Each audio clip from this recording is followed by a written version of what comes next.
Welcome to Get the Facts. This is the program that provides you with information on government's policies and initiatives. I'm Theodore Henry.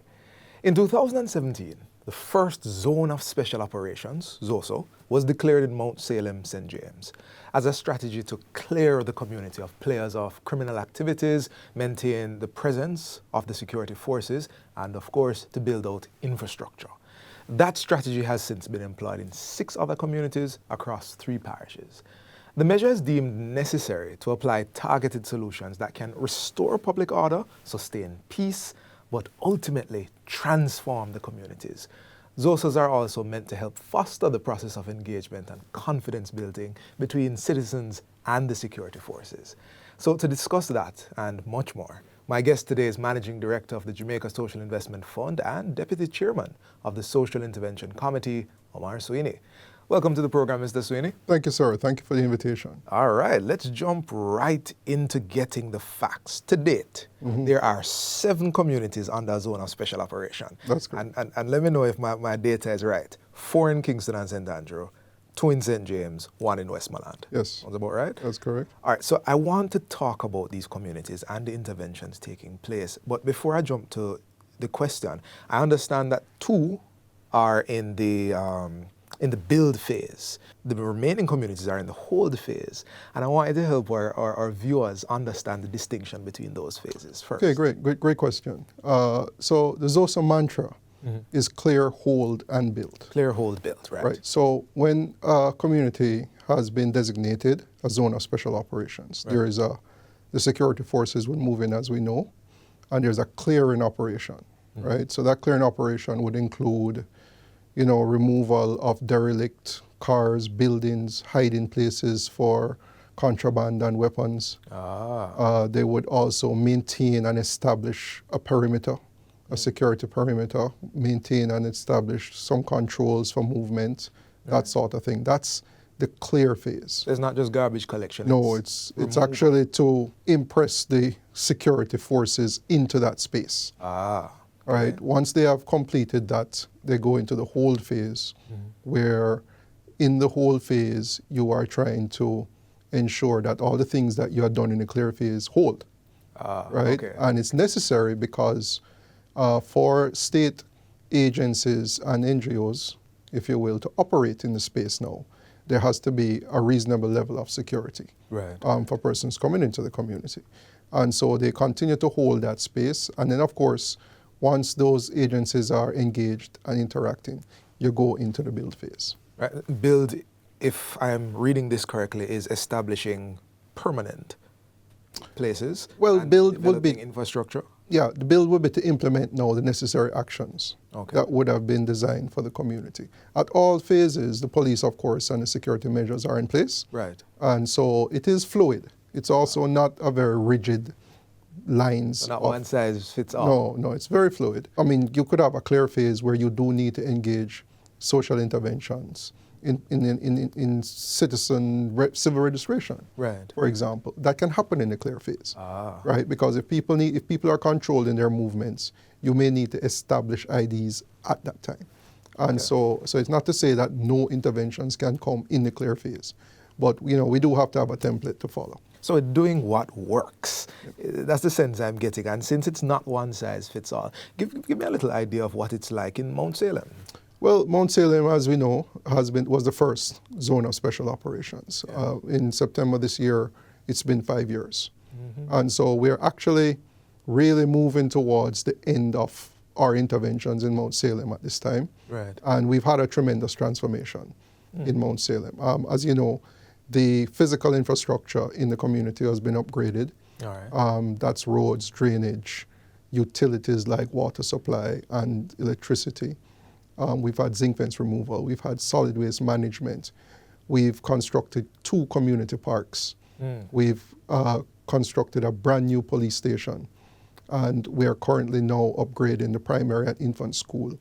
And so a number of resources have been put there to see to the sustainability of the intervention in Mount Salem. And the more than 3,000 beneficiaries that are there certainly have worked with the Community Development Committee, because a big part of what we do is governance. Right. And so we've also established neighborhood watch, youth groups, sporting groups that actually work to engage different stratas of the population there in Mount Salem. So I want to jump in here because I'm getting an image of the ZOSO that is beyond just boots on the ground. Right. It seems entirely focused to making this space livable.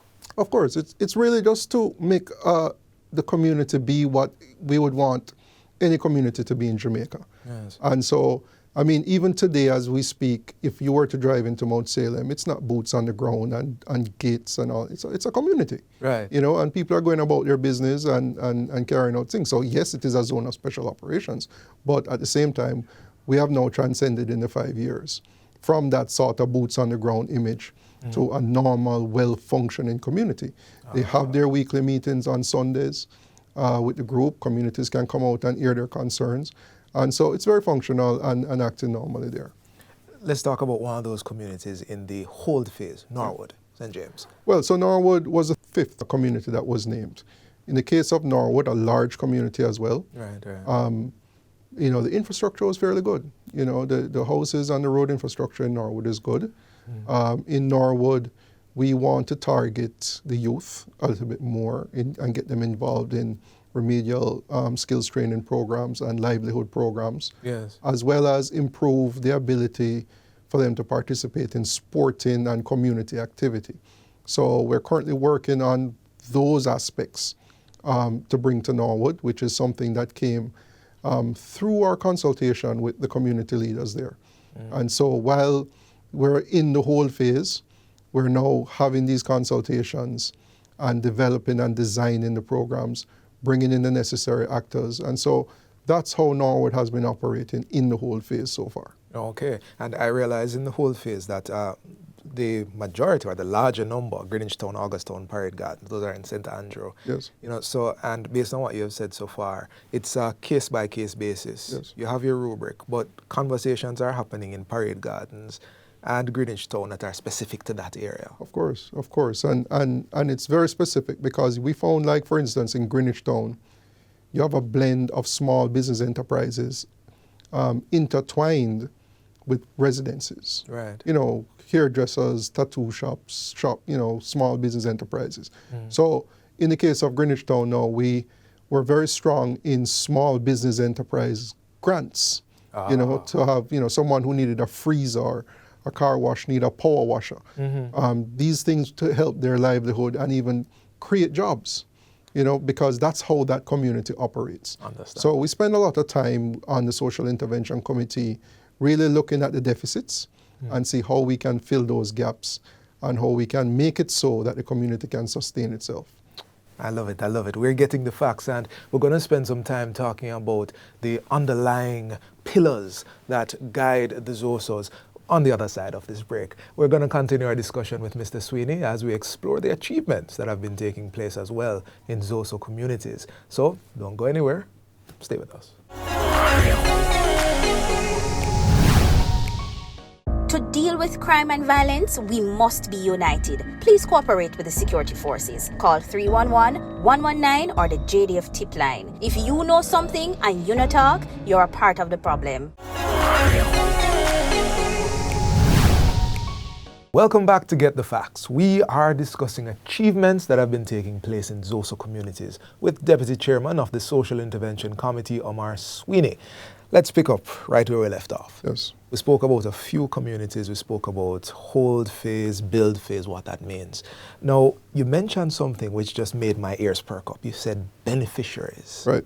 Right? And I want to talk about how are the beneficiaries' lives transformed and what benefits are happening here. And let's talk about Augustown, one of the largest ones.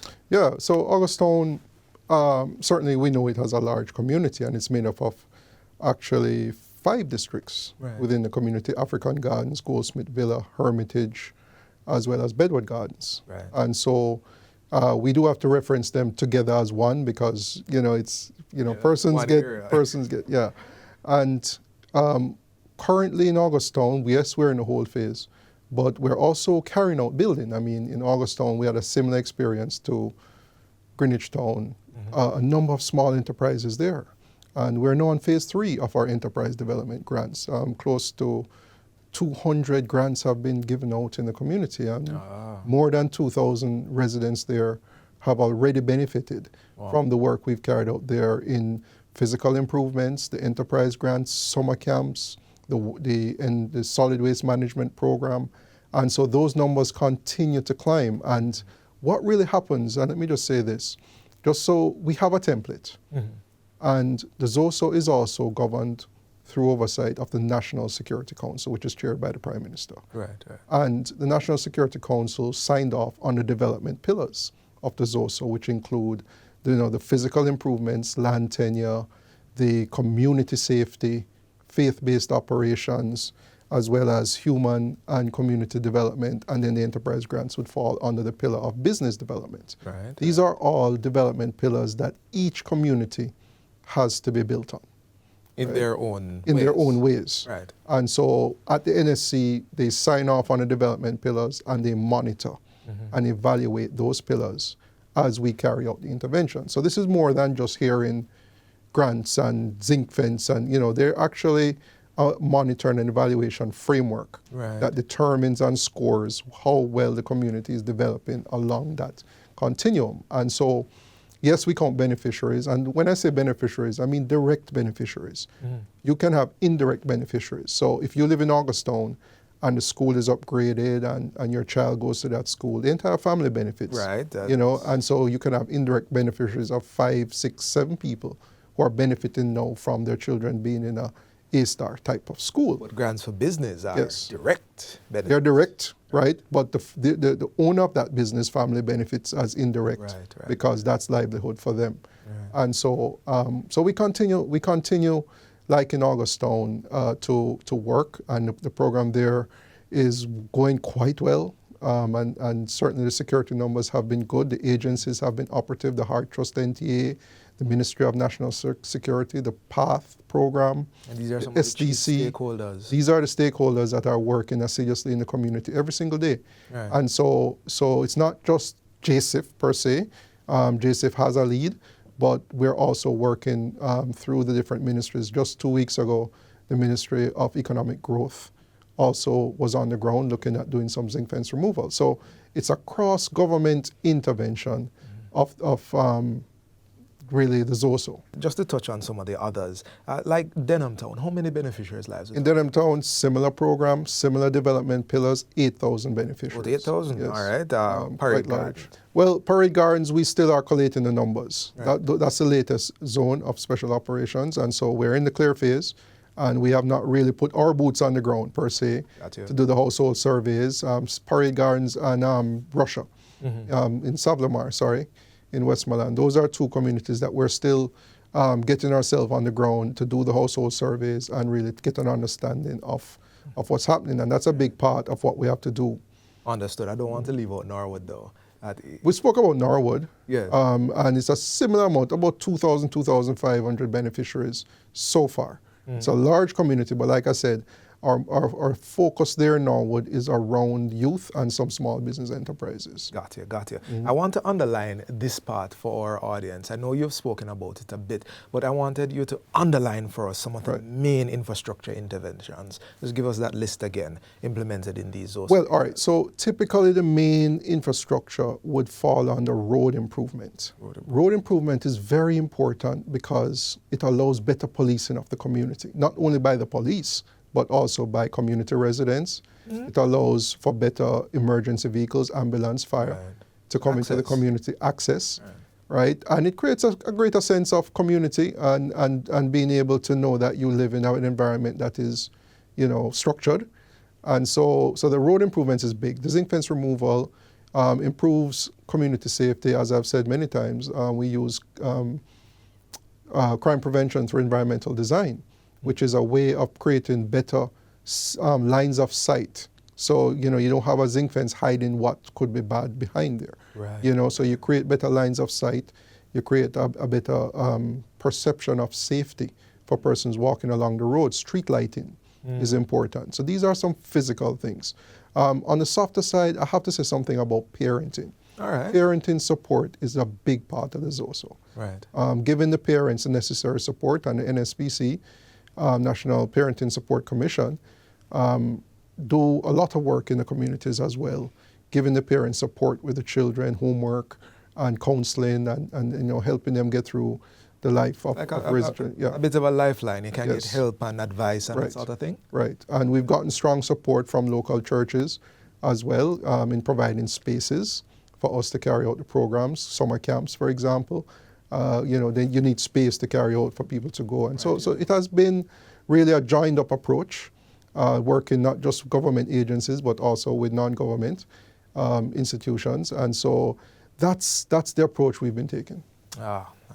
And you have mentioned quite a few of the stakeholders. I was going to ask you about some of the stakeholders, but we got some of them in there. And one thing I've noticed from everything that we've spoken about so far is that ownership is a big deal here. We want people to feel like this is their place. Right. And prior to the interview, you had mentioned something to me which I found profound. If people own it, they'll protect it. Yeah, well, it's based on a philosophy of owning your own peace. Yes. Right? And to own your own peace, it means that you live in a community where you have tenure. Right? And tenure does not necessarily mean owning your house or the land. Right. Tenure just means that you have legal right to be there, right. a lease or rental. And also you have a stake in ensuring that what happens there is to the benefit of the community. You don't allow things to pass, or you don't allow. And so what happens when you have that is that the community instantly becomes safer. I live here, my kids go to school here, this is our place. We've been talking, and there's so much more we could say about this, but we're out of time, and I want you to give our audience, some of who live in these areas, a final word. Yeah, I wanted to say really that the Zone of Special Operations, yes, it's operating in 7 communities, but it is something that is fit for purpose, and it may not necessarily be right for every community. And what we can learn that this type of approach should be used all across Jamaica to help our communities be safe, and owning your peace, making your community safe is your responsibility. Thank you so much.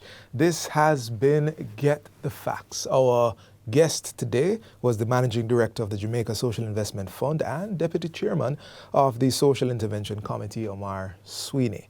Thank you for watching, and until next time where we get even more facts. I'm Theodore Henry. Take good care.